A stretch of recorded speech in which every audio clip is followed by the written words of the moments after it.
All right. Hello, everyone. Welcome back to Math 162, Week 5, Lecture 1, so our 9th meeting. Just going to go over a few details. 5.7 is due today for that homework. 5.8 is due Thursday. Remember, homework's always due a week after we finish a section, and I try and make it painfully clear when we do finish a section, especially since I title the next section when we start it. And then we are going to knock out 6.1 today, so that will be due on the 29th, 1 week from today. This is a friendly reminder that our first test will be this week. You can take it on either Thursday the 24th or Friday the 25th. It is 25 questions. It's 2 hours long. It will be found in the quiz and test section of my math lab. Please make sure that you start with fresh, clean scrap paper, no notes, no books, no calculators. Please write your name on your scratch paper, show your work, number your problems. They don't have to be in order, but they do need to be numbered. I do reserve the right to not give partial credit on anything that's not numbered. And when you finish your test, make sure that you submit your work in Canvas. You should be able to find that spot now where it is. In fact,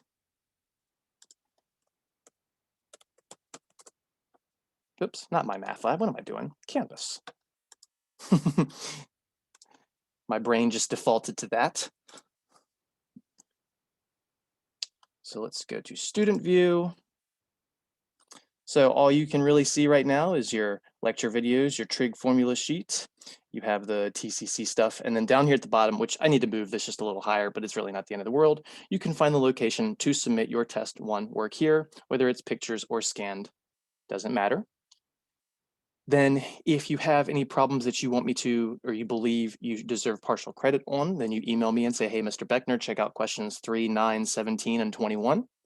You can even talk about what you think you did right or wrong. And then when I get a chance, I'll look at it.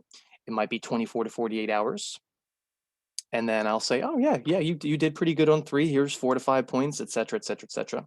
You can submit in any type of file you like, as long as I can pull it up and load it, PDF, image files, JPEGs, anything like that. It should not matter. If for some reason I get a file that I can't read, then I'll email you and let you know. And then you just need to give me a file that I can read with an appropriate timestamp that hasn't been modified since the time you finished it. So besides that, there is review material in my math lab as well under your assignments, immediately under the 5.8 homework. Remember that that is not something you have to complete, but I highly suggest that you do, because it will help you greatly know what to expect on the test. I'm not saying it's a carbon copy of the test. I'm saying it's a really good guide for it, and several questions will be similar. Yeah. And then finally, before we pick up in 6.1, where we left off last time, please remember that I said that next class, the 24th, this Thursday, I will not be able to hold class live in Zoom. I have something going on that's unavoidable. However, I will be pre-recording everything on Wednesday, and I'll have that packaged and ready to go no later than probably 6 or 7 p.m. on Wednesday, if I had to imagine.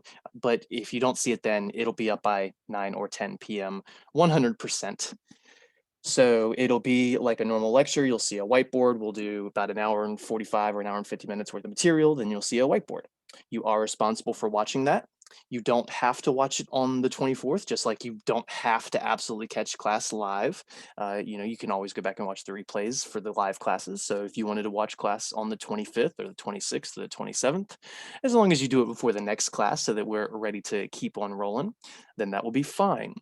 So if you prefer to use the regular class time on the 24th to take test 1, this is a great opportunity for that, right? Because I won't even be holding the class live.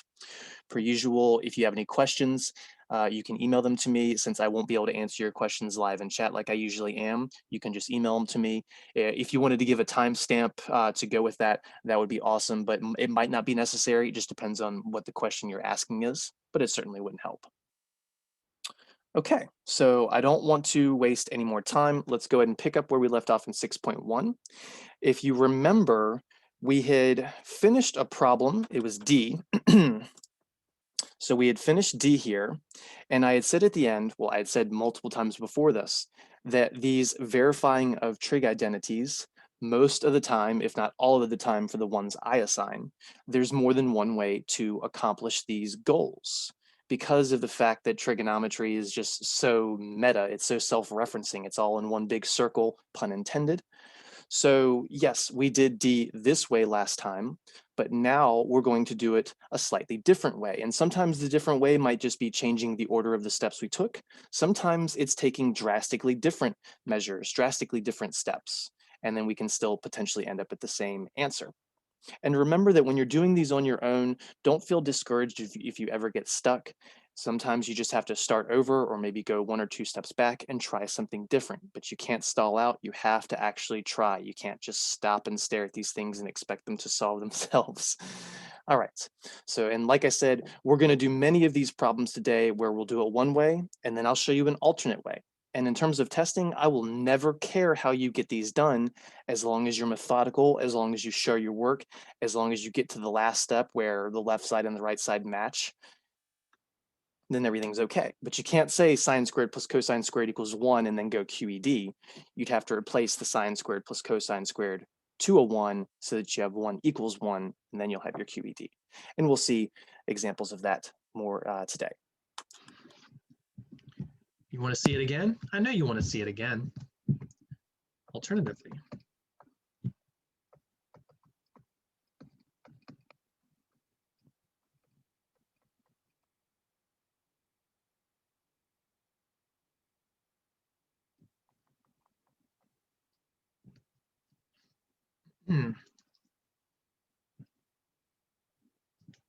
So I mentioned earlier, some students look at this problem and they go, ooh, gross. Tangents and cotangents, gross. I don't like those, so they switch it to sines and cosines. And then, I mean, this is annoying to some of you. Dividing by fractions is multiplying by reciprocals, but annoying is something you'll be tolerating all semester. It's not gonna go away. Other students will look at this and they'll go, ooh, fractions, gross. Let me get rid of my fractions. Let's clear my fractions by finding an LCD and then multiplying all the fractions and terms by the entire LCD. So that's what I'm going to do this time. So I'm going to say my LCD is tangent and cotangent are the only denominators, so tangent times cotangent.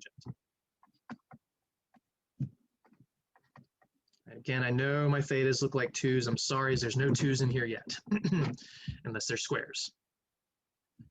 So we multiply all the terms by that. So I'm gonna come in and do that in red after a minute.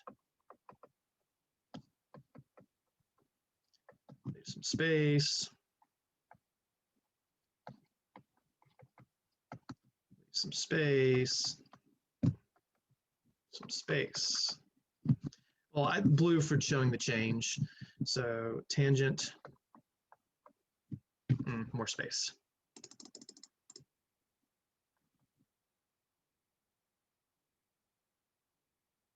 Tangent, cotangent, tangent, cotangent, tangent, cotangent.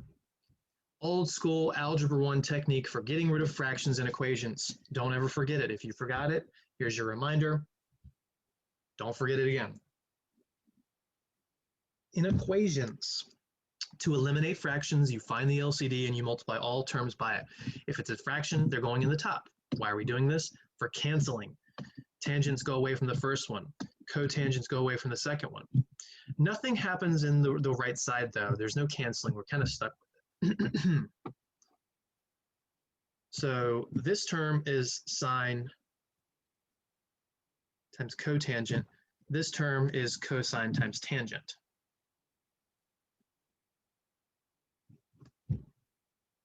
So I just want to erase the canceling. So this is now, we said the tangents are gone, so sine times cotangent, or cotangent times sine, the order doesn't matter. Then plus, the cotangents are gone, so it's tangent cosine. Nothing's changing on the right side, so just leave them alone. Tan, cotan, sine. Tan, cotan, cosine. Now I'm going to make an observation here at the end of the problem. I'm not going to do it yet, but these two things that I highlighted, I'm gonna mention ahead of time. They're equal to 1. Tangent times cotangent is equal to 1. Why? We'll see in a hot second. So those two things that are highlighted are just going to be 1s, and the whole right side is just going to be sine plus cosine again, interestingly enough. But let's see why. All right, this mixture of sines and cotangents and tangents and cosines, I don't like it. I strongly do not like it. Now I definitely want to go to sines and cosines only. So wherever we see a cotangent, I'm going to write cosine over sine, but the sine to its right is left alone. Wherever I see a tangent, I'm going to write sine over cosine, and we leave the cosine alone that was at the end.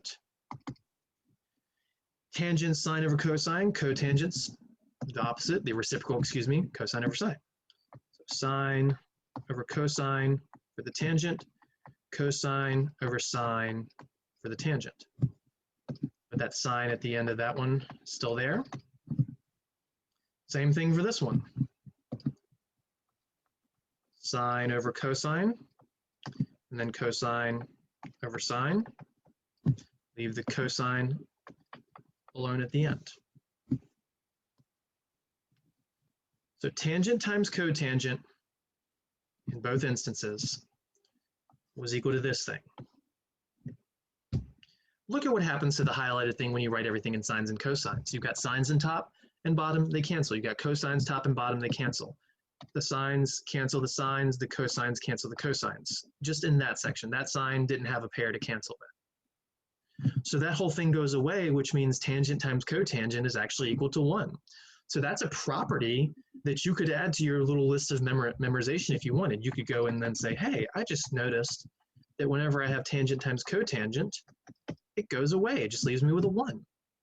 So this is a really cool property in the same way that sine times cosecant is 1, in the same way that secant times cosine is 1.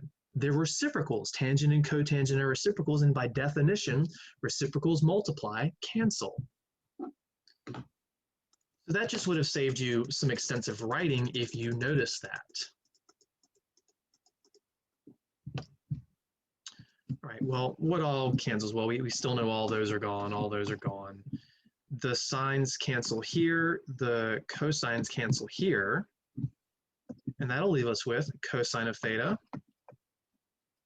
plus sine of theta equals sine plus cosine.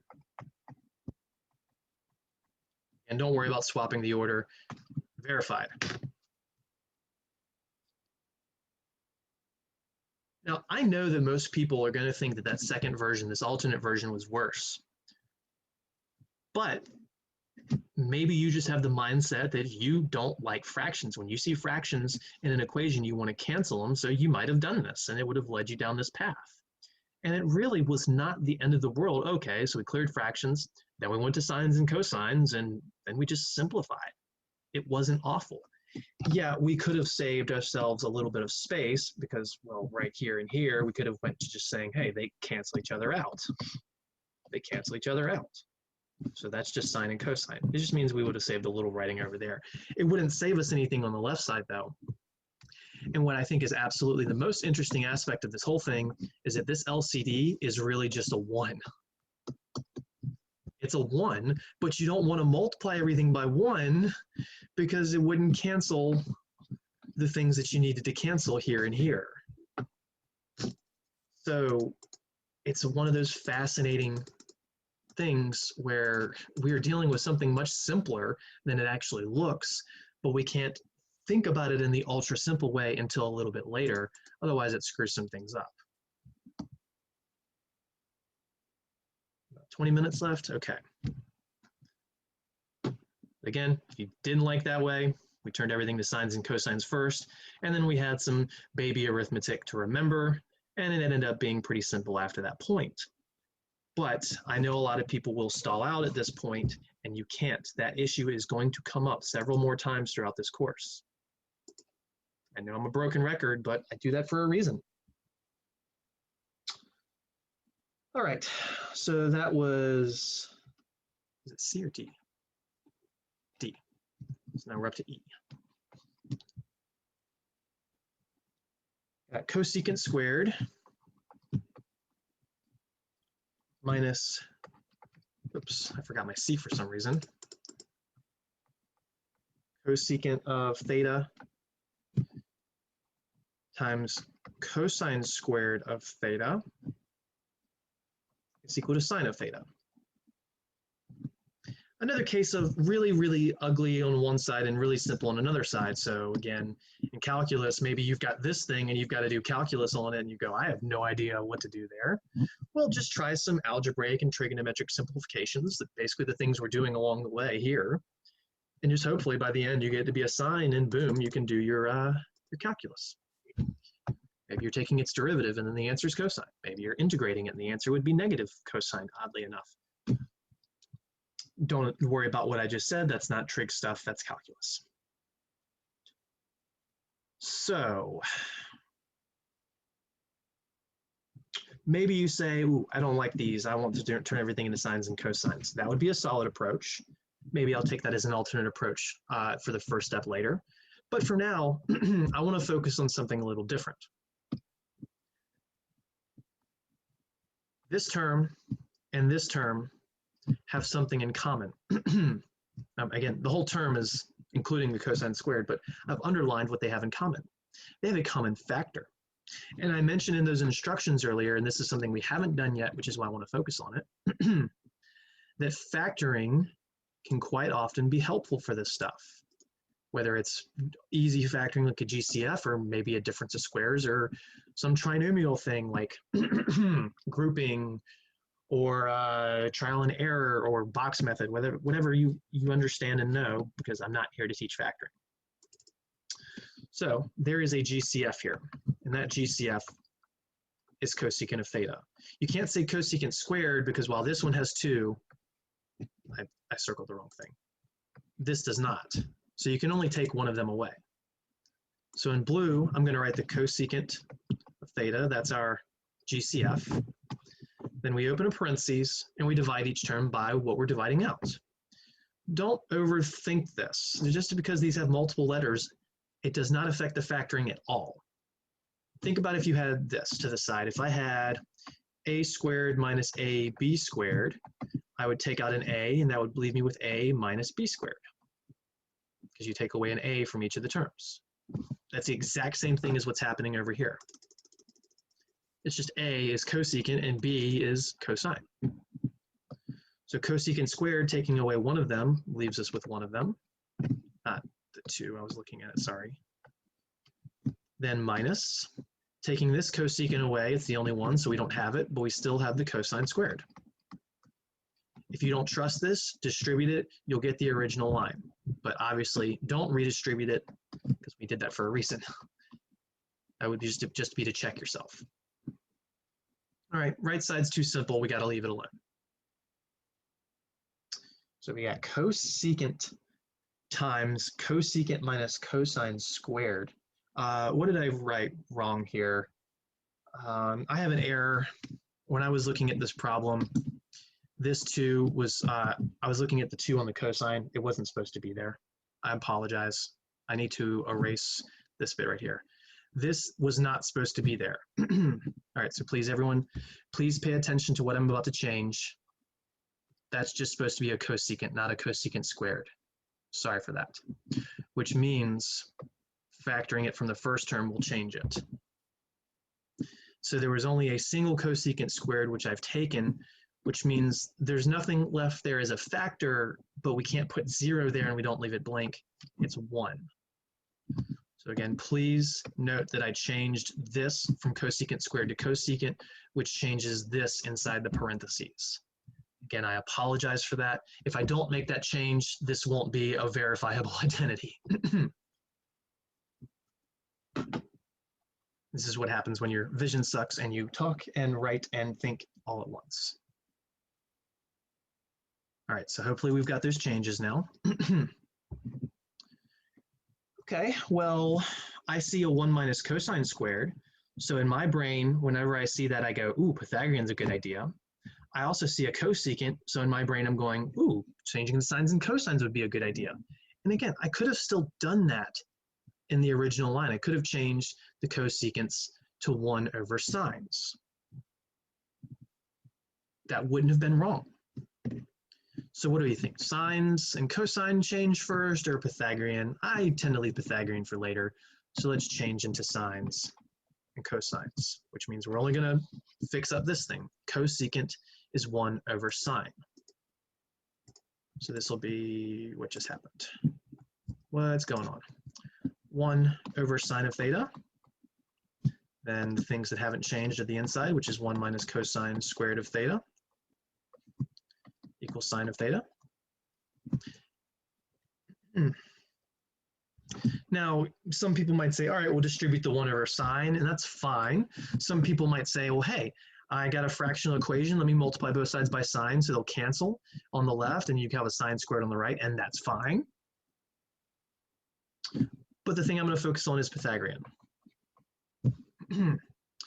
So there's 2 different things I could do here. I could change this cosine squared. I could, but I'm not gonna. I could change cosine squared, where is it from earlier, to 1 minus sine squared. That's an option. But what I generally like to do is if I see it already in the 1 minus, then the squared trig form, I try to replace the whole thing instead. Again, it would not have been wrong, but I just think this is easier because then you don't have to worry about this negative and distributing negatives and all that jazz. So I'm going to replace 1 minus cosine squared. Going back to that list earlier. Now, I'm not going to use the bottom one now because that's 1 minus sine squared. I got to use this one. 1 minus cosine squared is sine squared. So that left side parentheses is sine squared. So we have 1 over sine. That was blue before, now it's black because it didn't change. But this 1 minus cosine squared is now sine squared. Again, if you replace the cosine squared with 1 minus sine squared, you'd have to distribute the negative and you'd cancel ones and then you'd get it anyways. Equals sine of theta, that shouldn't be blue.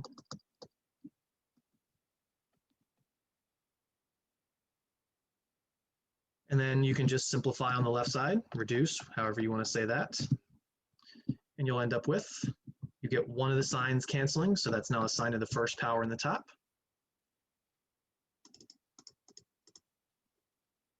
So the left side is sine of theta, because we had the 2 canceled down to 1. The bottom's gone now. The right side is sine of theta, which is still black. We didn't change it. Those match. We're done.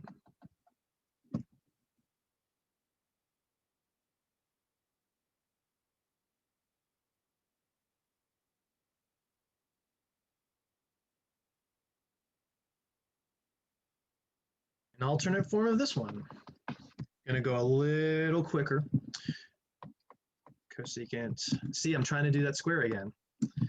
Cosecant of theta minus cosecant theta cosine squared of theta equals sine of theta. All right, so I'm gonna be the student who just hates cosecants and tangents and all that, so I switch to sines and cosines immediately. So each of these cosecants is 1 over sine of theta.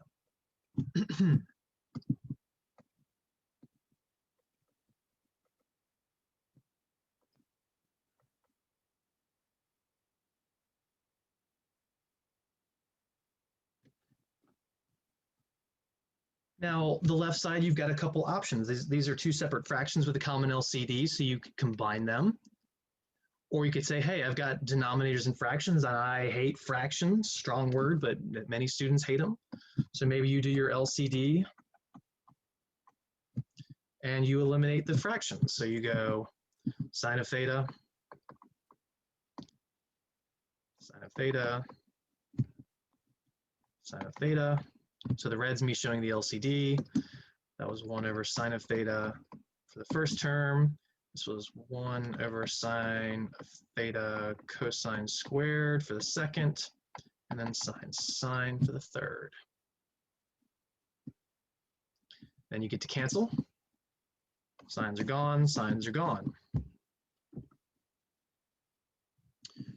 Which will give us 1 minus, those are all gone, we're just left with the cosine squared there, equals sine times sine is sine squared.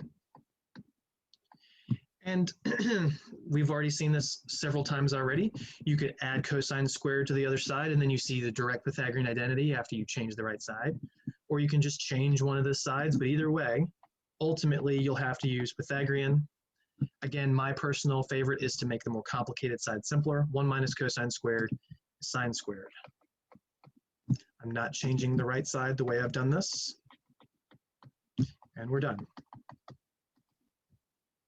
Again, I could have added cosine squared to both sides. That would give me 1 equals sine squared plus cosine squared. And then the right side I would change to 1, and we'd be done. Technically, you can change the 1 to a sine squared plus cosine squared. You can make it look uglier, but we tend to like to make things look simpler. That's the primary point of all this.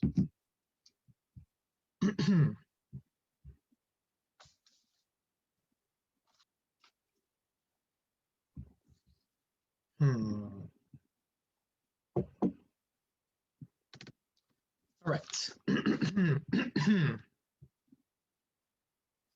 I think we have time for just one more. We'll not be done with this section for the day. We will have 1, 2, 3, at least 4 more after this. Next class. 1 minus sine of theta or cosine of theta equals secant minus tangent.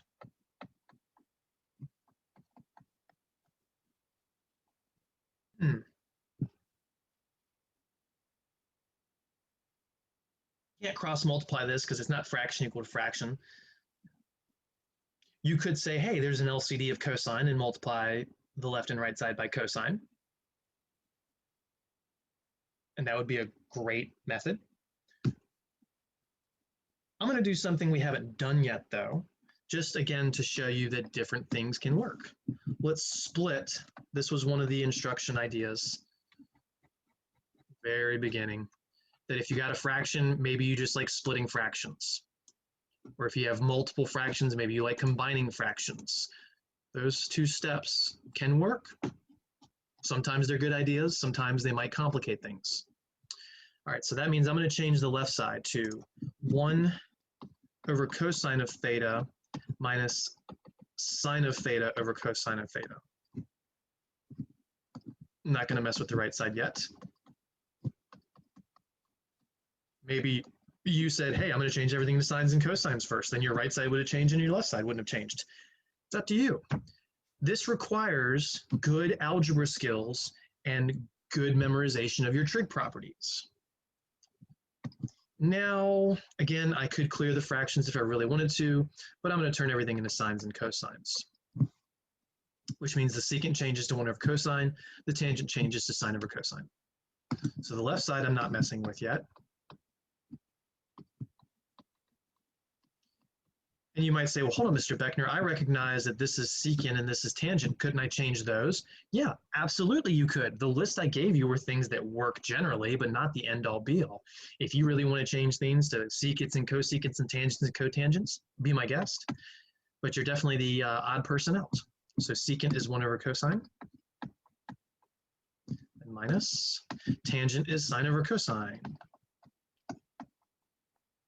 And look at that, we're done already. The left side matches the right side.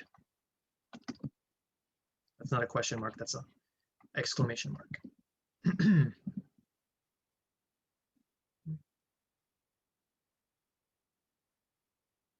Alternatively, I know y'all love me for that.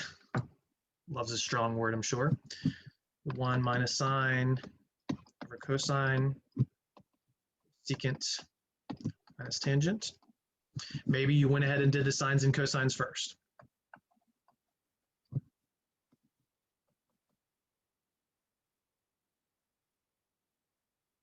That's 1 over cosine of theta, and then minus sine over cosine.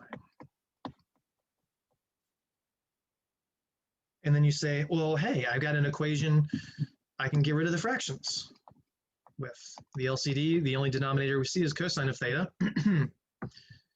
So you do that, you multiply here by cosine, here by cosine, and here by cosine. I'll put it in the back so that cosines cancel here, and here, and here. and it gives you 1 minus sine of theta equals 1 minus sine of theta. And then you're done. Or you could have said, another alternate approach, just starting from here, from the 1 minus sine of theta over cosine of theta equals, after you did the sines and cosine stuff, 1 over cosine of theta minus sine over cosine of theta. Maybe you say, well, hey, these two things have a common denominator. Maybe we combine the fractions. I said some people like to split, some people like to combine. So someone could split the left side and they'd be done. Someone could combine the right side and they'd be done. It's up to you. But that would then be 1 minus sine theta over cosine on the right. The left doesn't change.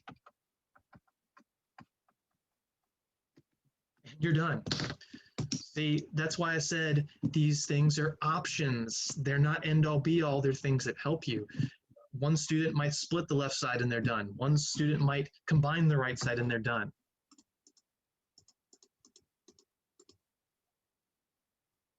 Maybe you don't do either of those two things. Maybe you change the sines and cosines and then LCD it and you're done. Solution process can be similar between methods, but it can also be drastically different. It just depends on the problem. That's, again, what I don't like about the homework is it gets people caught up on just doing it one specific way, when in reality, almost all these problems have more than 5, 6, 7 ways to actually get the job done. And in fact, you can extend that and say every single problem has a million different ways to do it because you can just do arbitrary steps.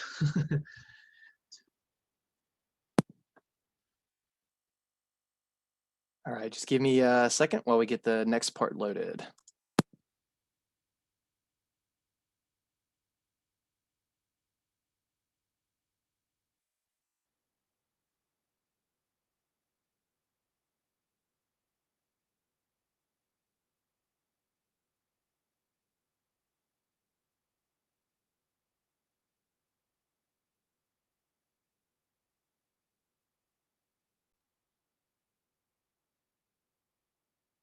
Verifying trig identities. So we're going to have 1, 2, 3, about 5 more, 4 more, 5 more, something like that to do today.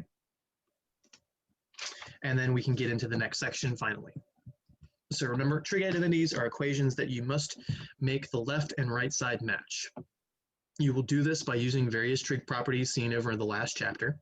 An identity is only verified once the sides match.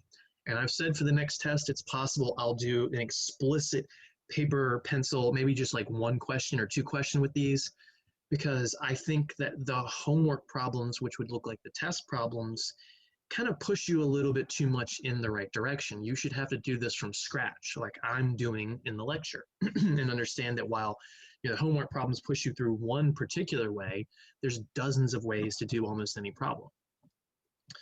So the things that you need, the tips and stuff that I gave you that generally work, turning things into sines and cosines, using your Pythagorean identities, one of these 3, the first one being my favorite because quite often I usually go ahead and turn things into sines and cosines, so then the second 2 aren't even necessary. Factoring, and so far we've seen a GCF. We haven't seen either these 2 yet. Hint, wink, nudge. Combine your fractions or split your fractions or clearing your fractions, just changing the appearance of your fractions. If you've got separate ones, maybe combining them helps you. If you've got them combined, maybe splitting them helps you. If you want to get rid of the fractions completely, that's my personal favorite thing to do. You can just clear them in the ways we've seen in examples. Using even and odd properties, we haven't seen, and I don't know that I do have an example involving it, but that's if you had something like, if you had, say, the sine of negative theta inside of your identity, you could in the next step say, well, that's negative sine of theta. Or if you had the cosine of negative theta, there's a negative in there, you could say, well, that's even, so it's just the cosine of theta. Excuse me. And I got to do that one more time, but I'm not. All right. I will say this one isn't used nearly as frequently as the rest of them, but it still comes up every now and then. Multiplying top and bottom by a conjugate. So if you've got a fraction that looks like maybe 1 over 2 minus cosine of theta, you could multiply top and bottom by 2 plus cosine of theta. That's what it means to do a conjugate, top and bottom. And it makes some cool things happen quite often. You can cross multiply if it's a fraction equal to a fraction. What we commonly do is we're only dealing with one side and then maybe deal with the second side if you kind of get stuck on one side. And we said starting over, sometimes you'll hit a dead end and you just got to start over. And while I haven't demonstrated that in class and I won't demonstrate that, it has certainly happened to me countless times. When I was a student, it happened to me as many times as it's happened to y'all, or will happen to y'all probably. As a teacher, it's less frequent because I've had, tons and tons of practice, but I still have to start over every now and then. All right. So we got up to example F. Okay. So we're up to G then. G. Do I have enough space? Nah, that's not going to be enough space. So let's go down here. G. And I probably need to hit enter some more. Yes, I do. Sorry for the setup. We'll get there. Tangent of 2 theta. And I'll be a little cleaner with my thetas now because there's a 2 in there, plus the cotangent of 2 theta, all divided by the secant of 2 theta is equal to the cosecant of 2 theta. Admittedly, all these 2 thetas, it doesn't even matter. It doesn't affect this problem at all. I could just have tangent of theta plus cotangent of theta over secant of theta equals cosecant of theta. Again, these 2 thetas do not affect this problem at all, but only because every single one of them is a 2 theta. In fact, you could use a substitution. You could say let x equal 2 theta, and that's tan x plus cot x over sec x equals cosecant x. However, let's just pretend for a second, and this will no longer be accurate, but if this was a regular old theta, then this is now a significantly different problem. And in the next section, we're going to learn these things called double angle formulas, which maybe then we would have to start applying. So I'm just getting you used to seeing the 2 thetas, but again, admittedly for now, there is 0 effect on them, but make sure you bring them along. Okay. So what do I want to do? I'm trying to decide. I have an alternate approach and then a longer approach. Let's do the longer one first. So let's say some people just really like splitting fractions. Me personally, I would end up multiplying and clearing the fraction. So I'm just describing a couple things that work. So this is one thing that I could do. I could multiply both sides by secant of 2 theta, and then secant of 2 theta, and then the fractions would be gone, and you could go from there. That would be one thing, and maybe that'll be my alternate approach. But for now, what I'm going to do is say, I'm going to split the fractions. I'm a student that says, I don't like these fractions combined, so I'm going to split them. So blue for change. Tangent of 2 theta. Now again, every single one of these is going to be a 2 theta. If it's a little sloppy, I apologize. But every single inside is this thing. It's never going to change in this entire problem. So I've clarified that. Over secant of 2 theta, and then plus cotangent of 2 theta over secant of 2 theta, then equal to, not really much we can do with cosecant of 2 theta, so let's leave it alone. All right, well now I don't see sines and cosines anywhere, and maybe you can deal with the problem this way, but most people really like to switch to sines and cosines in a situation like this. So blue for change. So this tangent of 2 theta is going to become a sine 2 theta over cosine 2 theta. Again, that was this. But it is over the secant of 2 theta, and secant is 1 over cosine of 2 theta.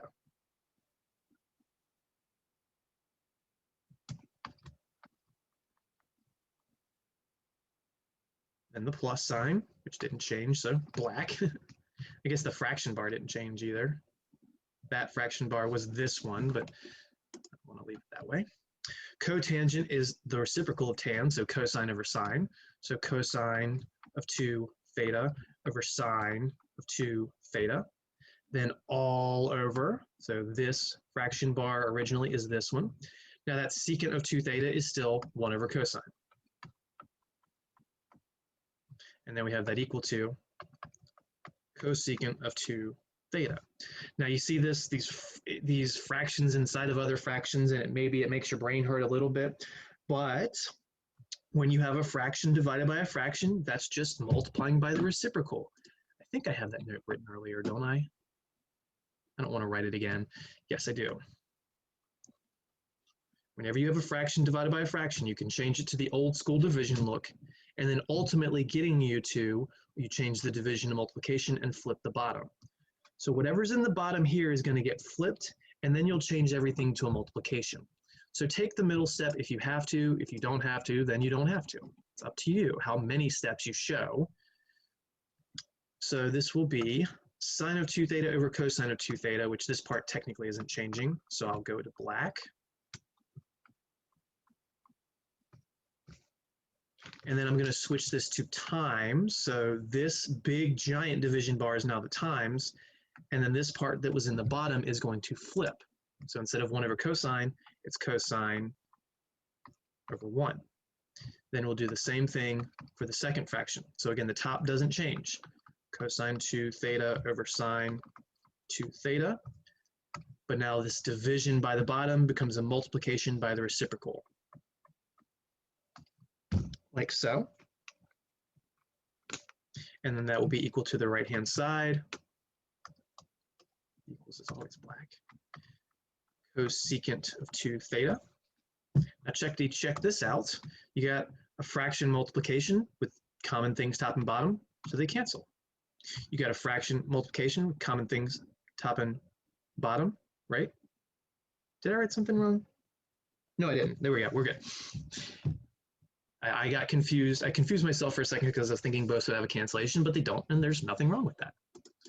So again, these cosines will cancel. I just don't want to leave that on my notes permanently, so I'm erasing it. So now that first bit is just the sine of 2 theta. Now you can write it over the 1 if you want to, but if it's the only thing, we generally don't do that. We might have to make it a fraction again later. It's up to you. And the plus sign. Now we said nothing actually cancels here, so we have to stack it. Cosine times cosine is cosine squared 2 theta, and the bottom still actually has that sine of 2 theta in it, and the right-hand side is still cosecant of 2 theta.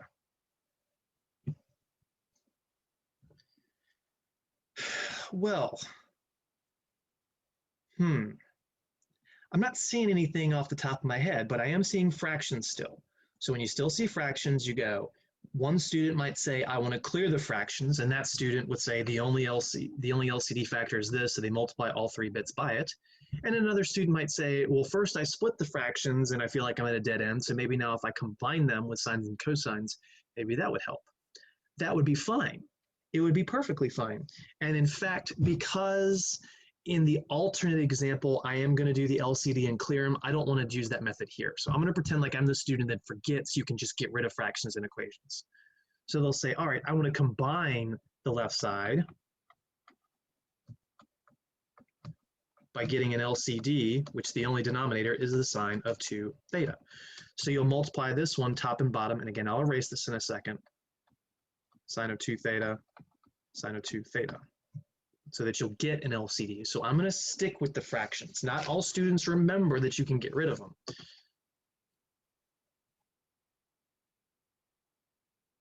All right, so what that gives us now is sine squared of 2 theta over sine of 2 theta plus cosine squared of 2 theta over the sine of 2 theta equals cosecant of 2 theta. Now we're actually going to do the combining part. So I split it and then I combined it. It feels weird that I did that, but check out what happens when you do. You get sine squared plus cosine squared all over sine. Right-hand side hasn't changed the whole time. It's not going to start now. Now you might say, well, why didn't you change it into 1 over sine? I could have. There's nothing wrong with that. And in fact, I probably should have, but I know that a lot of students only like messing with one side, so that's why I chose to. Again, an alternate method. I've already described like 16 different ways when you consider probability theory and multiplying. Well, guess what this thing right here is? That's a Pythagorean identity. It's 1. Pith, and we get 1 over the sine of 2 theta equals cosecant 2 theta. Well, wait a minute, 1 over sine is cosecant. So let's just change this thing into sines and cosines as well, which again, you could have done at the very beginning. There was no reason not to. From this point on, I could have just written that as 1 over sine. This could have been 1 over sine, 1 over sine, 1 over sine, 1 over sine, 1 over sine, and we would be done now. So we get 1 over sine 2 theta equals 1 over sine 2 theta, QED, FIN, DONE, LOL.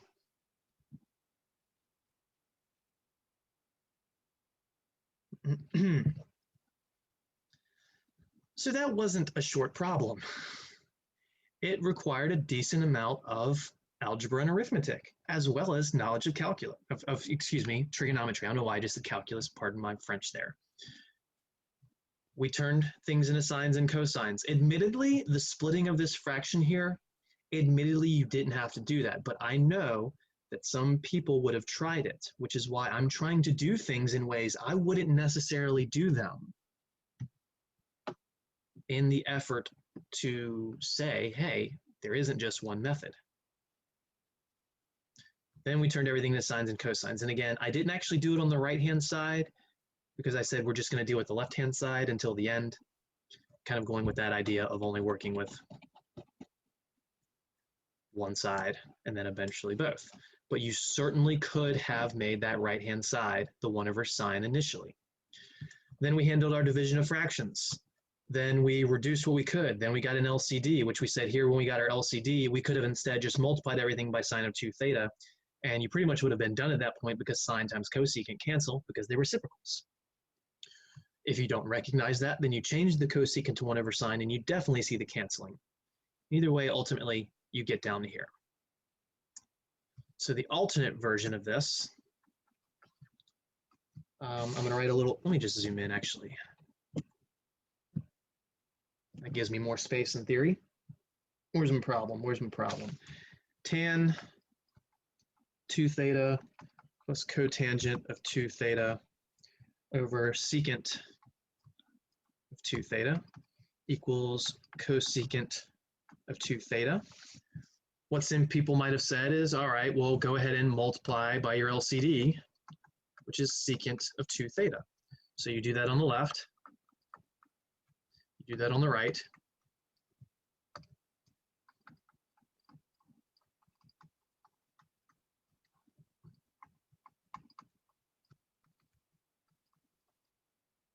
So that these secants cancel and you get tangent plus cotangent is equal to secant cosecant.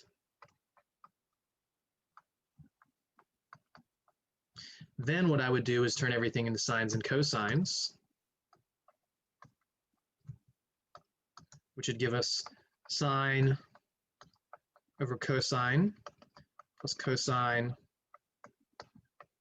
over sine equals 1 over, and you can actually just dump both of these in the same bottom of the fraction. If you want to show them, I'll show you what I mean in separate steps though. That's 1 over, the secant is 1 over cosine, then times cosecant is 1 over sine. But when you have 1 over something times 1 over something, you can just squish them all together and say it's 1 over cosine times sine. Well, darn, because we switched to sines and cosines, we ended up injecting fractions back into this equation. I hate fractions in equations. I'm pretending to be that student, which I don't hate. Hate's a strong word for me, but I still would clear them because it makes it a lot easier. So we would do another LCD, but this time the LCD is the cosine times the sine. So sine 2 theta, cosine 2 theta. And when you multiply that by all the bits, dang, I ran out of room. That's okay. You get, I'm just going to write sine cosine times that fraction plus sine cosine times that fraction equals sine cosine times that fraction. Sine over cosine plus, and then cosine over sine equals, and then that's times 1 over cosine sine. And then you cancel what you can. The cosines are gone from the first one, the sines are gone from the second one, everything's gone from the right-hand side one. Sine times sine is sine squared. Cosine times cosine is cosine squared. And that's just a 1. The left-hand side is 1, the right-hand side is 1, and you're done. Is that method simpler? I don't know. Depends on how you roll. It depends on if you remember that you can clear fractions like that in equations. If you forget that fact, then you're probably going to have a problem that, or work that looks more like the first example, the first version of the example, where you deal with these multiplying by reciprocals and everything. And don't think that you're gonna, oh, I'm not doing the problem this way. I'm gonna do it the second way Mr. Beckner showed me. Don't think that means you get to avoid dividing by fractions, changing to multiplying by reciprocals. That will come up multiple times in this chapter that you can't avoid. I promise that.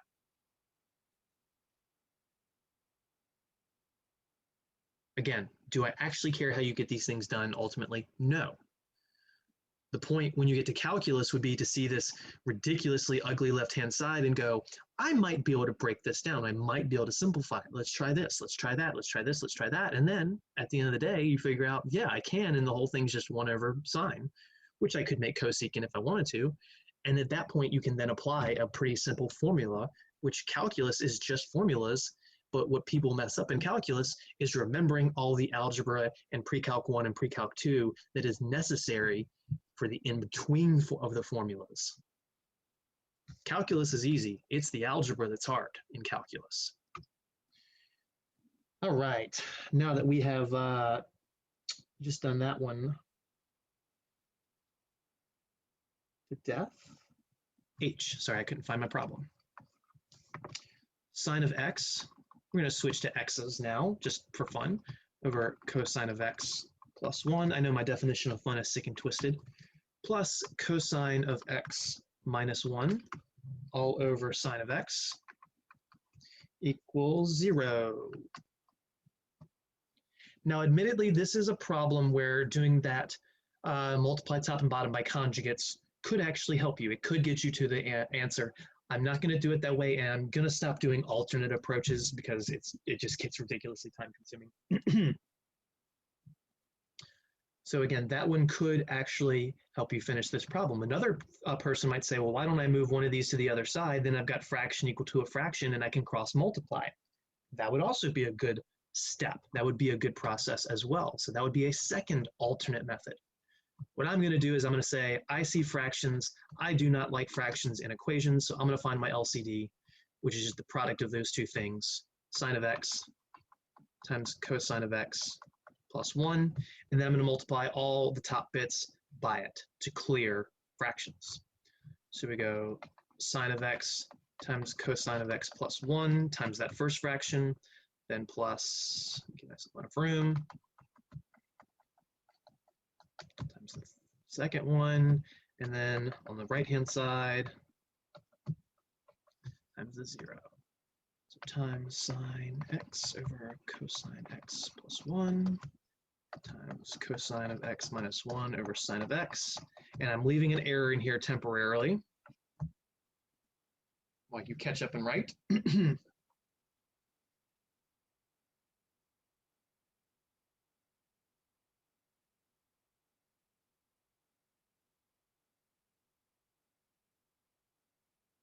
Okay, so where's my error?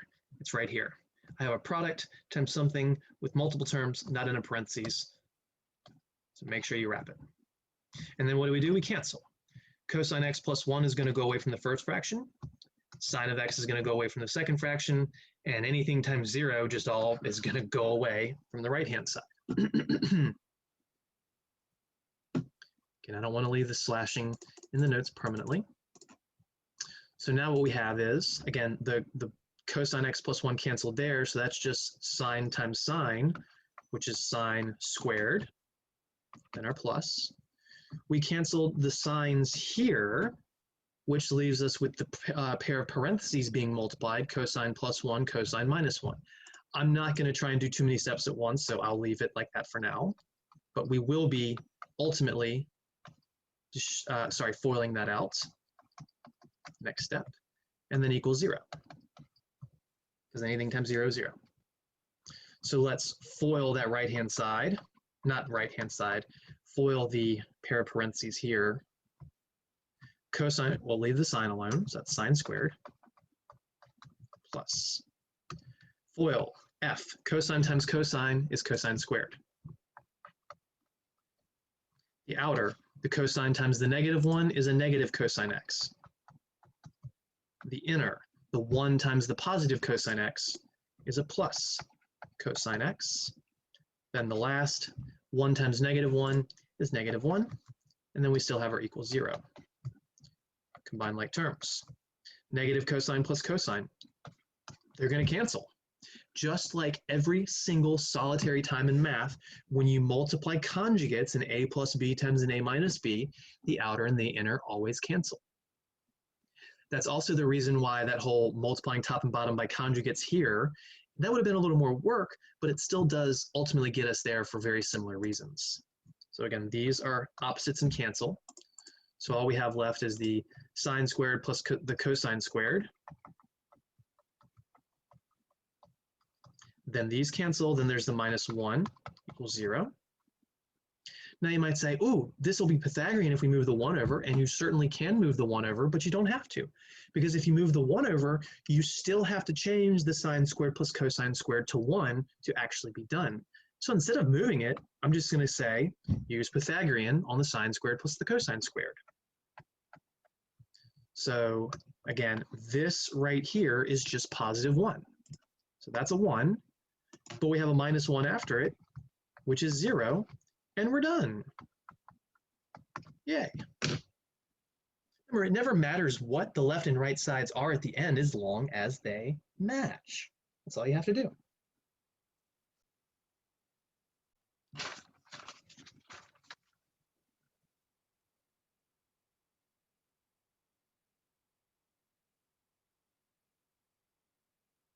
So again, many alternate ways you could have done this. The main primary one being multiplying tops and bottoms of each fraction by conjugates, but the conjugate of the first one will be cosine of x minus 1. The conjugate of the second one is a little weirder to figure out because it's only a single term. You could say that's sine plus 0, so you multiply top and bottom by sine. And a lot of people think it's negative sine. It can get the job done, but it'll make it look a little weirder in the process. So that's the reason I didn't use that alternate approach. You could have just also gotten an LCD and combined the fractions. So you would say, all right, this first one's missing the sine of x, so multiply top and bottom. That's what's different by sine of x. Then the second one is missing the cosine of x plus 1. So you multiply top and bottom by that. The 0 you leave alone. And then you would have these with an LCD, so you can squish the fraction together at that point, and you would end up doing the Pythagorean as well. You would be foiling this top. You'd have a sine squared here. You end up with this would end up being the top of the fraction. It's just you'd also have a bottom, but it wouldn't matter because as long as the tops match, the bottoms match ultimately. Okay.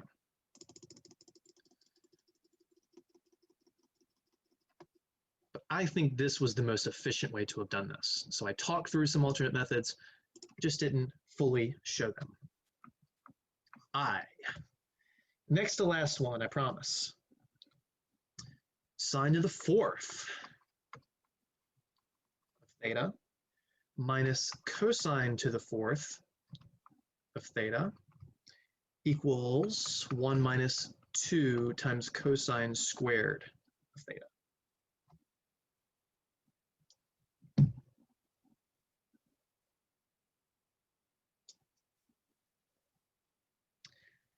So these are the largest exponents we've seen so far, but don't let that intimidate you.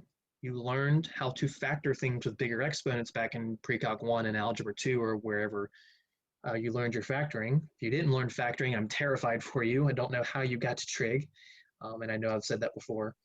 I say the same thing to my Pre-Calc 1 students. Again, I'm not here to teach factoring. But because we see these bigger exponents, it's definitely probably best to start with factoring. Now, as a reminder, difference of squares is a squared minus b squared equals a plus b times a minus b. So if you had something like x squared minus 9, it ends up being x plus 3 times x minus 3. But what if you had something like x to the 4th minus 9? The b in this instance is still 3. I shouldn't have written it that way. That was a terrible idea. There we go. The b is still 3, so a plus 3 and a minus 3 are there, but the a is no longer x because you got to think about, well, what squared would give me x to the 4th? Well, we hope that after several bits of practice back in Pre-Calc 1, you realize that x squared, when squared, turns into x to the 4th. So that's what happens when you have bigger even exponents. You just half them when you're using this difference of squares formula. Now, if you don't like this shortcut, what this is a shortcut of is the substitution method. So if you prefer to say, let u equal x squared, then u squared is x to the 4th, and then you'd say, all right, well, x to the 4th minus 9 is actually u squared minus 9, and then you go, oh, I know how to factor that. It's u plus 3 times u minus 3, but you got to go back to your original variable where u was x squared. I don't care how you're getting the job done. I care that you can get the job done. This is just some reminders on factoring, whether it's a substitution method or a more advanced shortcut with practice that you eventually understood. This is a difference of squares. It doesn't matter that it doesn't say x and a number.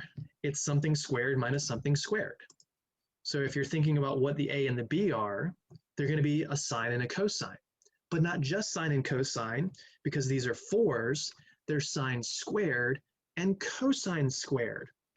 So the factored form is sine squared of theta plus cosine squared of theta times sine squared of theta minus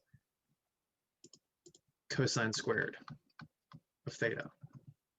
The right-hand side, this is not a difference of squares. I'm not going to try and factor that. Maybe it's factorable. It's factorable using irrational numbers, but I generally don't need you factoring with irrational numbers in this course. Because you have to say that b is square root of 2 times cosine. Don't bother with that. That's too weird. Okay, so then back in pre-calc when these were x's and y's, you would have gone, well, okay, well, the first thing's a sum of squares, so you can't factor it. But the second thing, this here, is factorable even further. Sine squared minus cosine squared is once again literally a difference of squares, and it looks a lot more like the basis of it. So your a would be sine and your b would be cosine. But the first bit is prime because of the plus, unless you want to use imaginary numbers, and we're not ready to mix imaginary numbers with trigonometry. Spoilers, trigonometry, these sines and cosines are literally imaginary. They have imaginary numbers in them somehow. There is a relationship there, but we're not going to get into it. It's some crazy stuff. So I'm going to take the second parentheses and I'm going to factor. So I'm going to leave the first one alone. And you might say, well, wait a minute, that first one, I know that first one. You could go ahead and fix that if you want, but I'm just doing one thing at a time. I could have done it first as well, and I didn't mean to leave it in blue, so just, I want consistency. Sine squared plus cosine squared. But the second set is changing to sine of theta plus cosine of theta times sine of theta minus cosine of theta. The right-hand side I still haven't messed with. Now it's this thing right here, sine squared plus cosine squared. And again, you could have gone ahead and fixed it up earlier. You could fix it at the same time as factoring. I just don't want to do too much at once. That is Pythagorean. So that's just 1. This whole bit is just 1. So then times, I'll leave the spacing so you can tell what went to the 1. This blue ink doesn't change, so now it's black. Sine of theta plus cosine of theta times sine of theta minus cosine of theta. Right-hand side has not changed yet.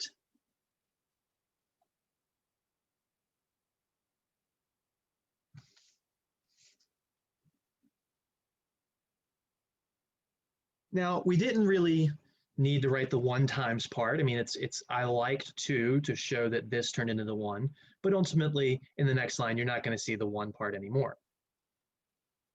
Now, I said the right-hand side is factorable using irrational numbers, and we don't want to do that. We're going to hit a dead end. In fact, right now, I'm not seeing a way to progress this further without unraveling. So this is going to feel like a previous problem where we split a fraction, then combined it, or maybe combine it and then split it. So even though I did recognize that this bit was factorable, it didn't help me. It did not help me factoring this part. It definitely helped me factoring the thing with fourths, because then I was able to get rid of half of this thing, really, just making that a 1.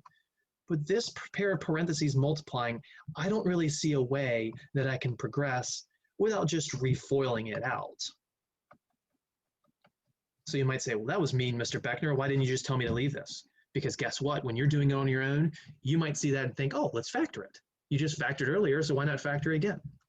So it was a pointless step, and I know you think I'm mean for doing that, but you don't know that necessarily, and I wouldn't know it necessarily until I get to this point and feel the dead end. But I'm going to say, I don't want to start back from the very beginning. I know at least this was pretty good. Maybe just leave this unfactored. So I'm not going to show the foiling. You literally see it up there earlier. It's sine squared minus cosine squared. That's then on the right-hand side, it's not changing. So black, whoops, black, 1 minus 2 cosine squared of theta. Now here is why this is better than the previous line. I only see sine squareds and cosine squareds. When you only see sine squareds and cosine squareds, it's a good probability, there's a good probability that you're going to use Pythagorean identities somewhere. A sine squared plus cosine squared equals 1. And you don't have to do it that way. You don't have to rearrange to try and see sine squared plus cosine squared. You certainly can. But you could just say, all right, I'm going to turn the sine squared into 1 minus cosine squared, or I'm going to turn these 2 cosine squareds into 1 minus sine squared. And that's the way I'd done it in the past. So this time, to change the game up, again, you could change this thing into 1 minus cosine squared. And you'd only want to change that because then you'd have cosine squared, cosine squared, cosine squared. Or you could change both of the cosine squareds to 1 minus sine squareds. This is my least favorite option because, first of all, there's a minus in front of them, so you'd need parentheses. Second of all, I'm doing 2 changes instead of 1. But it works. So here's what I'm going to do. I see there's cosine squareds on both sides, so I'm going to go, I don't like those on both sides. Let me just move them. Which one do you want to move? Do you want to move the left one, or do you want to move the right one? I don't really care. I'm going to move the one on the right. So I'm going to add 2 cosine squared to both sides. If you prefer, you could say I'm going to move the one on the left, and then you would just add a single cosine squared to both sides. So we get the sine squared of theta. Now that's going to be a plus, -1 plus 2 is +1, so plus cosine squared of theta equals, the 1 doesn't change. Those 2 things canceled. And I know, you know, by now, you better know that's Pythagorean. But remember, in terms of formal proofs, we're not done until we do this. Boom.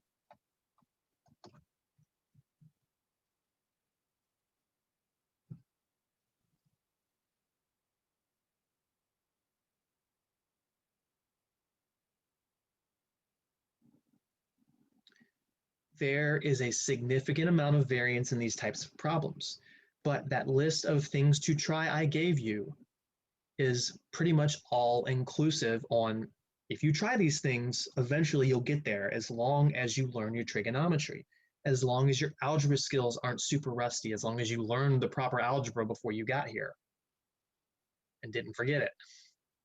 which is why I said rusty earlier for some of us. And I completely understand rusting up. If you don't use something for a year or 2 years or 3 years, you're going to forget it. I can't tell you how much math I forgot, but I can go back and relearn it pretty quickly because I've seen it before.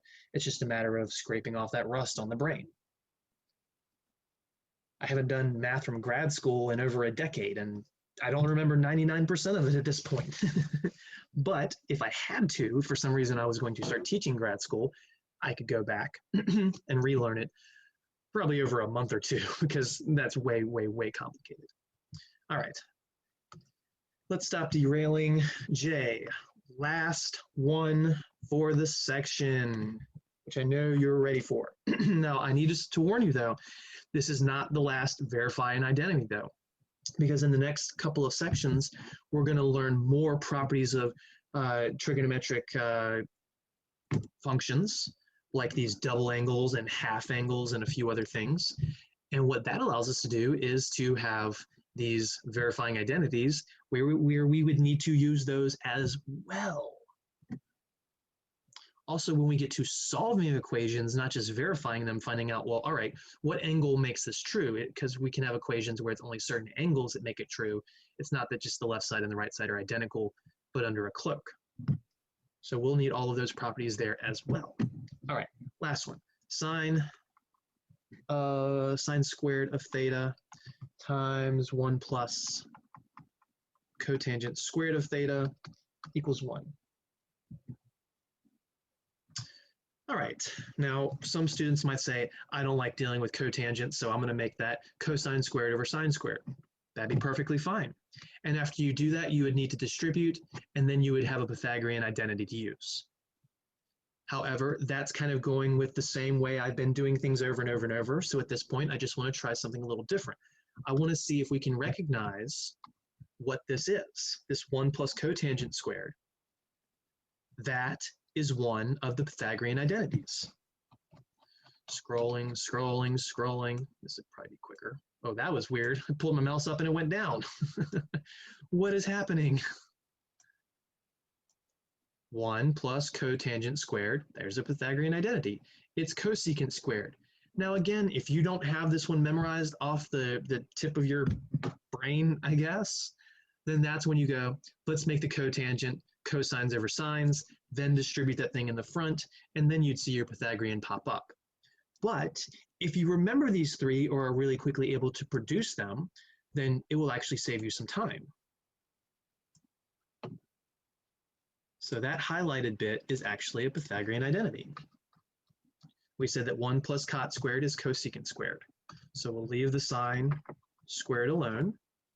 Now I don't need the parentheses anymore since that's going to condense to a single term, and that's cosecant squared, and then equals 1. Now some students will recognize, ooh, sine and cosecant are reciprocals. So if you have a sine times a cosecant, they cancel. A sine squared times a cosecant, they cancel. Some students will just go ahead and do that, and then you're done. If you don't recognize that, if you're not that student, then you go, okay, I'm not seeing what's happening here. Maybe you'll change to sines and cosines instead, which means you'll change your cosecant to a 1 over sine. But since it was cosecant squared, it makes it 1 over sine squared. And now we can absolutely see the implicit cancellation I mentioned, that the sine squareds cancel and the whole entire left side is just a 1. So we get 1 equals 1, and we're done. Quod erat demonstratum. That which was to be demonstrated has. I could spend 3 or 4 months just doing these. Fortunately, we definitely don't have 3 or 4 months to do them. This is what a lot of trig students struggle with. Students that might do pretty good in the first chapter will hit this and they'll start struggling because they won't know what to do initially, so they just stop and they don't do anything. Don't do nothing. Try something. Okay, well, I see this cotangent. Maybe I just turn it in sines and cosines. Mr. Beckner said that's usually a good idea. It's usually a great idea, in fact. And just doing that might put you a little closer. And again, you might hit a dead end and you hit your head on the desk or whatever it is you personally do. And that's not a suggestion. Don't hurt yourself. Whether or not I've done that in the past. Cry a little, whatever you have to do. And then you say, all right, let's gather ourselves. Let's regain control. And let's look at the list of things to try and see what would apply there. Because you never know what can put you down the right path. Now, the students who do really bad in chapter 5 are going to do really bad on this as well. Now, it's not as much of a case of remembering the sine of 30 degrees is this and the cosine of 45 degrees is that, and building the triangles and doing a smart trig class and your quadrantals and all that, but it is still a lot of things discussed from that previous chapter. So if you didn't learn your Pythagorean identities, if you didn't learn your even and odd properties, if your algebra is rusty and you don't remember how to handle fractions by combining or clearing, or the idea of conjugates, there are a lot of different things that you can stall out on.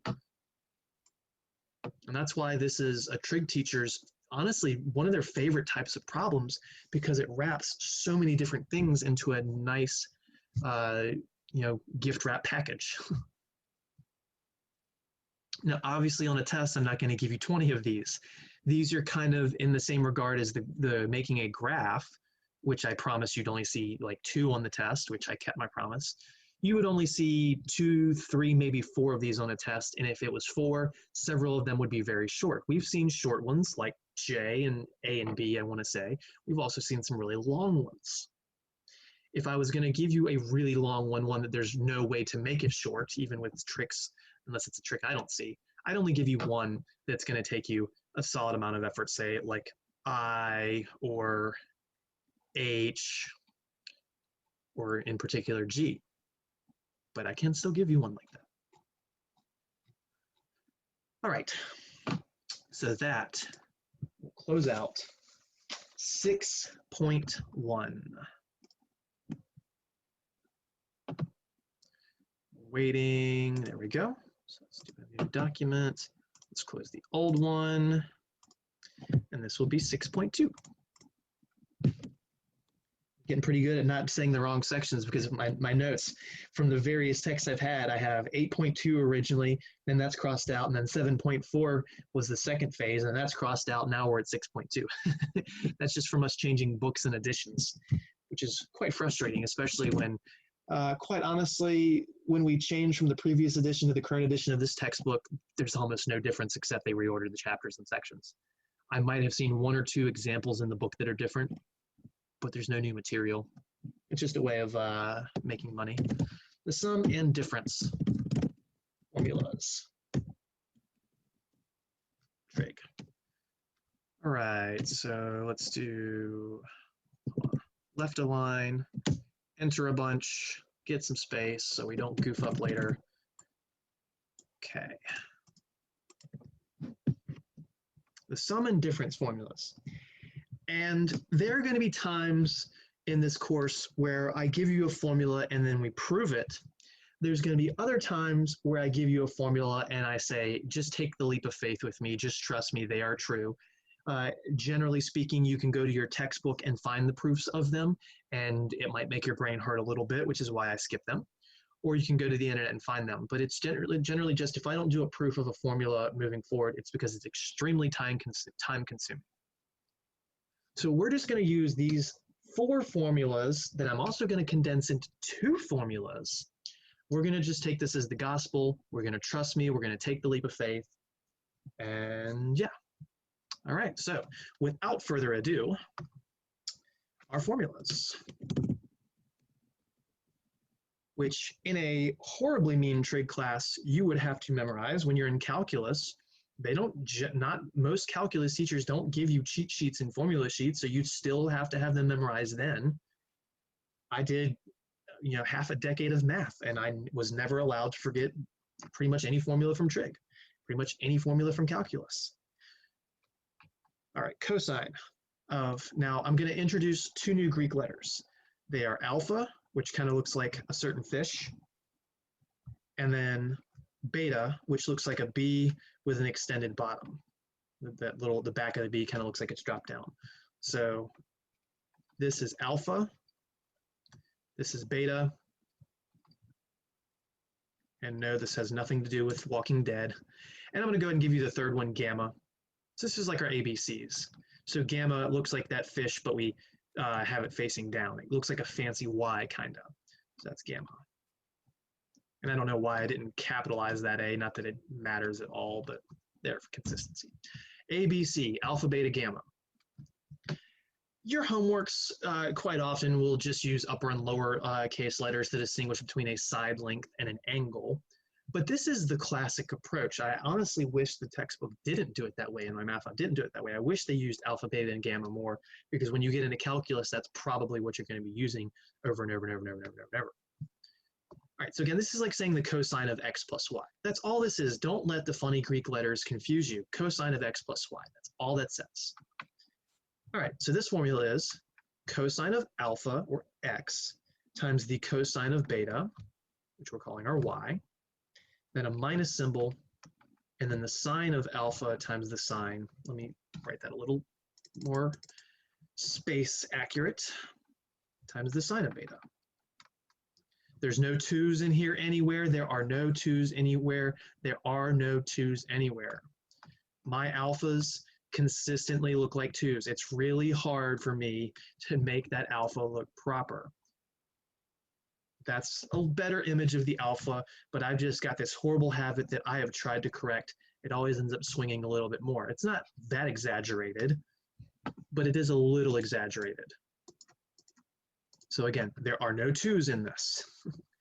The cosine of alpha plus beta. So if you think you've got an angle that you could break down to a sum of two different angles, then you could find the answer to the cosine of the original combined angle by splitting it up this way. Or alternatively, if you had this in some goofy equation, you could say, hey, I know that that is just cosine of alpha plus beta. It can go either way. I will say we're usually going from the left to right side, but there are times when we go from right to left.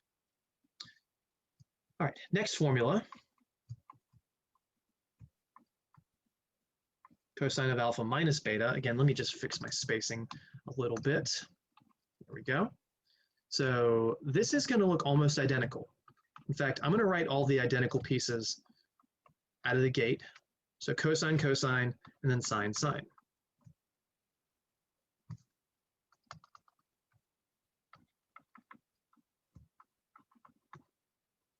Can you guess what the only change here is? Good guess. That's a plus. These are very much the same formula. The only teeny tiny little change between them is when you have a plus between them, it's a minus between them in that version when you're kind of making this look way worse than originally, but with purpose, trust me. And when it was a minus between them originally, it's a plus.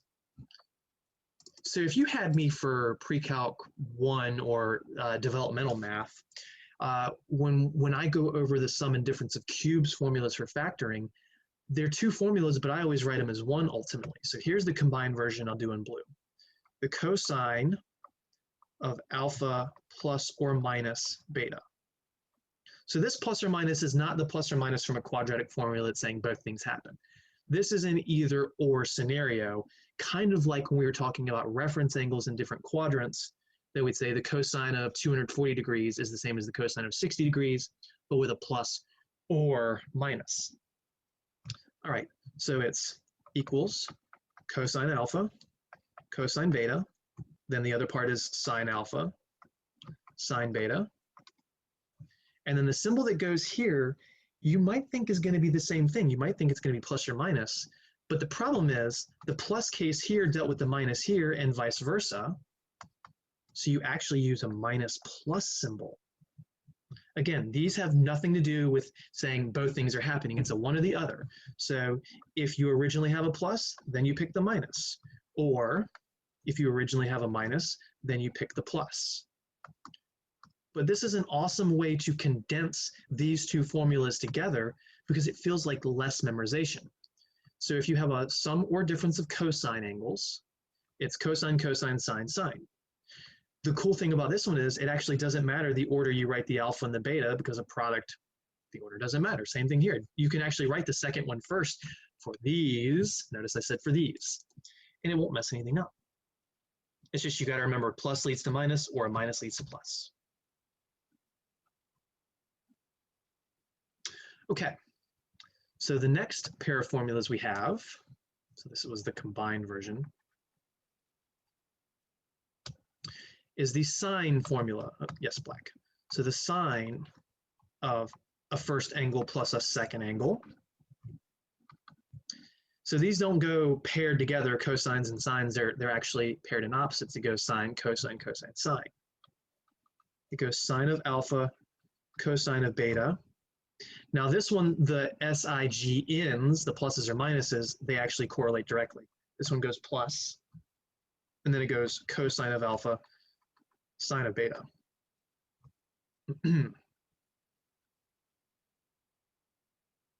So the cosine formula has cosines and sines paired together. The sine formula goes sine and cosine. So sine of alpha, cosine beta, and then this one is the exact opposite. So if you had sine of alpha in the first, it's cosine of alpha in the second. If you had cosine of beta in the first, it's sine of beta in the second. Yes, you can swap the order of these two things. You could go sine beta, cosine alpha. Nobody cares if you swap those two things. That's really the only thing that you can swap. And that would just be for someone that always wants to go sine, cosine, sine, cosine. If you have a subtraction between them, it has the exact same similarity previously, in which the sine cosine pattern doesn't change, but the plus becomes a minus. Yeah, that got a little sloppy. Sorry there. Let's try that again. Cosine alpha, sine beta.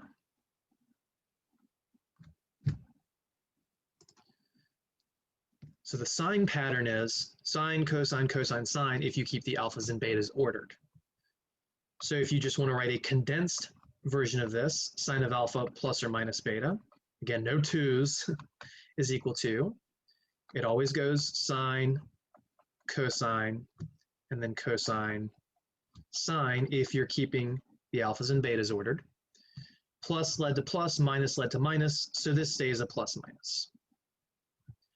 When I memorize these, I memorize the blue versions, not the black versions, because it's a 2-for-1 in both scenarios. 12 minutes, 13 minutes, okay. So that was the combined. You can either memorize 4 formulas or you can memorize 2 formulas. It is up to you. You can either memorize the blacks or the blues. No bruising from the black and blue. So what exactly are these used for? What are these helpful for the most in general moving forward? The sine of 15 degrees, the cosine of 75 degrees, the sine of 105 degrees, the tangent of, 195 degrees. When you have angles, so we've learned back in chapter 5 how to extensively deal with 30, 45, and 60, as well as all their multiples, as well as all the quadrantals, 90, 80, 180, 270, 360, etc. But we said without a calculator, the only things that we could actually process are when we're dealing with 30 degrees, 45 degrees, 60 degrees, and then multiples of 90 degrees, as well as all other multiples of 30, 45, and 60 placed in the specific quadrants, 2, 3, and 4. With these formulas, we will now be able to use that information, but also now be able to do things like the sine of 15 degrees, because we can turn 15 degrees into 2 different angles being added or subtracted, and we would want to try and use things like 30 and 45 and 60 because we know how to evaluate those trig functions. We can't just say, oh, the sine of 15 degrees is 1 over square root of 3 or anything like that. There's no 2 simple triangles to memorize to base that off of. And if you said, well, why not just add those 15 degrees and 75 degrees and all other stuff to a unit circle memorization? If that's the way you're doing things, if you're memorizing the most giant, ridiculous unit circle in the world, be my guest. I have absolutely no idea how your brain handles that much memorization of simple numbers of pluses and minus differences. Trust me, the way I'm going to be doing these problems is the way to go. But before we actually get into that, For the first example, let's just try to rewrite an angle in terms of two angles that we would know how to handle for its trig function. This is going to be so simple, it sounds way worse than it actually is. So for A, we're going to do 15 degrees. And for these, there is not just one answer. There is absolutely not just one answer. We're just going to label one of them. I might say a second one, maybe even a third, but I'm only going to write down one. Well, I'll write down one for another. All right, 15 degrees. So what I'm trying to say is, maybe you needed to do the sine of 15 degrees, but Mr. Beckner never gave you that triangle for 15 degrees, and he didn't allow a calculator. That mean Mr. Beckner. Well, we can turn 15 degrees into a sum or difference of things involving 30, 45, 60, 90, and all the multiples and other quadrants of that. I think the easiest one would be to do 45 minus 30. I think that would be the easiest one. Now, there may be other ones that work as well, but that's the one I'm going to go with. And 15 degrees is seen a lot in this course. It's one of my favorites. Moving forward, that's not a 30 or a 45 or a 60. How about 75 degrees? How could we break this down? And again, it doesn't have to be a difference. It could be a sum. So remember, you're just trying to think about in terms of numbers like 30, 45, and 60, unless this is a really big number like 195 or maybe 225, something like that. And then you'd need to, pull out some 180s as well or 90s as well. So 45, I mean, 30 and 45, if you add those up, oops, wrong color.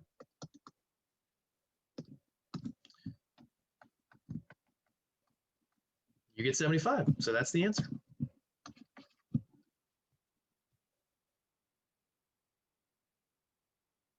About 120 degrees. And when you get into quadrants 2, 3, and 4, this is where it starts becoming easier to break these down with multiple answers. Someone might say, oh, well, 75 degrees, you could say is 60 plus 15. Yes, that's true, but we don't have a triangle to manipulate 15 degrees with, so it's not the best idea. So then you could say, well, it's 60 plus 45 minus 30. And you can use this as a triple angle, but there's no formula for that, so you're going to have a dead end. All right, so 120 degrees. Well, my first instinct would be it's bigger than 90, so let me try and break this down with a 90. Well, 90 plus what would make 120? We're all good with arithmetic, I hope. 90 plus 30 would work. So that would be one way to break 120 degrees down. Or another way you could break it down without using 90, let's see, just trying to use 30, 45, and 60. Well, how about 60 plus 60? Or you could do 180 degrees minus 60 degrees. That would also work. I mean, and then there's a whole bunch more ors for this one, but that's where I'm going to stop with just 3. Now, admittedly, 120 degrees, me personally, I would never do a sum or difference formula on this one. I would say, well, 120 degrees would have a reference angle of 60 degrees, and then I just do the sine or cosine or whatever of 60 degrees, but then maybe I need a negative in the answer based on the quadrant. Quadrant 2 would say if I was dealing with sine, it'd be positive, cosine would be negative by a smart trig class. Well, maybe you're a student who's really been struggling with that as smart trig class stuff, but you're really good at memorizing longer formulas. So instead of doing what I just said, again, say I asked for the sine of 120 degrees and saying, oh, reference angle 60 degrees, sine of 60, then you use your triangle and you'll still have to use the triangles either way. And then you go, oh, okay, well, it's in quadrant 2, so it's still positive. Or if I said cosine of 120 degrees, that would be like the cosine of 60 degrees, but negative because it's in quadrant 2, again, based on the smart trig class. So the alternative approach is, oh man, I forgot all my smart trig class stuff. I can't remember it. Well, 120 is 90 plus 30 or 60 plus 60. Then you can apply whichever formula is relevant out of the blue. And you wouldn't have to worry about reference angles. You wouldn't have to worry about a smart trig class. Now, it's a longer process in my opinion, but it's another way to skin this particular trigonometric cat. That sounds terrible. No animals were harmed in the making of that poor joke. Also, what's a trigonometric cat? Cat that's really good with angles? I don't even know. I'm just being silly. Love animals. Please don't cancel me. I always try and be careful with my jokes, but I just feel like that one is a common term of phrase. So that is one of the most important aspects of trigonometry that I really have tried to emphasize so far, but now I'm going to even emphasize more. One trig problem can be done half a dozen, maybe a dozen ways. Oh, find the sine of 120 degrees. Student A does a smart trig class in reference angles. Student B does sum or difference angles. Student C does something I haven't even taught you yet. Student D maybe does student B's version, but with different numbers. There are many different angles to your approach. Horrible pun, I know. How are we on time? 7 minutes. There is no way we're going to finish example 2A in time. So let's call it a day there. I will go ahead and write down what it is. You can maybe try it on your own. So for example 2, we're just going to say evaluate. And we're going to do the cosine of 15 degrees. So here's what we're going to do next class. We're going to turn this 15 degrees into 45 minus 30. And then we'll have cosine of 45 minus 30, which means we'll need to apply one of these two formulas, whichever one is relevant, I'm not going to say. And then you'll just have a bunch of cosines of 45s, sines of 45s, cosines of 35s, and sines of, I'm sorry, I think I said 35 there, I meant to say 30. You'll just have a bunch of cosines and sines of 30s and 45s, all of which you can fall back to those two triangles with the 1, 1 square root of 2 and the 1, 2 square root of 3 with the 45, 45 and the 30, 60. And then it's just like doing 4 problems from the previous section. There we go. So try and do that on your own if you would like to. The answer will be a fraction. It'll have 2 terms in the top and 1 term in the bottom. There'll be some square roots involved, definitely. But it'll be an A plus a B over a C. And I'll even say there's 2 square root numbers in the answer, but only 2.